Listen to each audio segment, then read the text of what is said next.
మన టాలీవుడ్ లో ఉన్న ఈ టైర్ 2 హీరోస్ వాళ్ళ ఫస్ట్ డే ఓపెనింగ్స్ లో మాత్రం టైర్ 1 హీరోస్ కి దగ్గర పోటీ ఇస్తూ ఉంటారు. డే 1 లోనే దాదాపుగా 6 to 10 crores ని కలెక్ట్ చేస్తారు. అందులో మొట్టమొదటిగా నాని ఇప్పటి వరకు 5 times 10 crores కలెక్ట్ చేసిన ఫస్ట్ డే ప్రాఫిట్ చేసిన మూవీస్ ఉన్నాయి.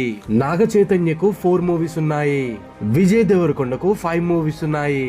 రామ్ పోతినేనికి 4 మూవీస్, అలానే నితిన్ కి 2 మూవీస్. వీళ్ళని టైర్ 2 హీరోస్ అని అండర్ ఎస్టిమేట్ చేస్తారు, కానీ డే 1 కలెక్షన్స్ తో మాత్రం గట్టి రిప్లై ఇస్తారు. మన టాలీవుడ్ లో ఉన్న ఈ టైర్ 2 హీరోస్ వాళ్ళ ఫస్ట్ డే ఓపెనింగ్స్ లో మాత్రం టైర్ 1 హీరోస్ కి దగ్గర పోటీ ఇస్తూ ఉంటారు. డే 1 లోనే దాదాపుగా 6 to 10 crores ని కలెక్ట్ చేస్తారు. అందులో మొట్టమొదటిగా నాని ఇప్పటి వరకు 5 times 10 crores కలెక్ట్ చేసిన ఫస్ట్ డే ప్రాఫిట్ చేసిన మూవీస్ ఉన్నాయి. నాగ చైతన్యకు 4 మూవీస్ ఉన్నాయి. విజయ్ దేవరకొండకు 5 మూవీస్ ఉన్నాయి. రామ్ పోతినేనికి 4 మూవీస్, అలానే నితిన్ కి 2 మూవీస్. వీళ్ళని టైర్ 2 హీరోస్ అని అండర్ ఎస్టిమేట్ చేస్తారు, కానీ డే 1 కలెక్షన్స్ తో మాత్రం గట్టి రిప్లై ఇస్తారు.